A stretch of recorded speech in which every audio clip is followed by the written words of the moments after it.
গেছে। এমনটা চলতে চলতে যদি প্রথম এবং দ্বিতীয় বিশ্বযুদ্ধের মতো আরও একটা বিশ্বযুদ্ধ শুরু হয়ে যায়, তাহলে এবারের বিশ্বযুদ্ধতে পরমাণু বোম সব থেকে বেশি ব্যবহার হবে। আর যেটা হলে সারা পৃথিবীর সব মানুষ তো দূরের কথা, কোনো প্রাণীও বেঁচে থাকা কঠিন হয়ে যাবে।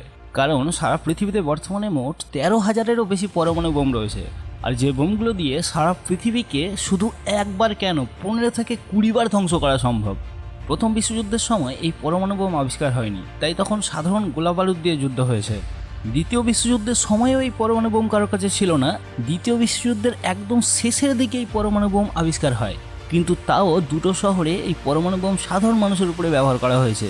যে শহর দুটো তো আপনারা জানেন, জাপানের হিরোশিমা এবং নাগাসাকি শহরে।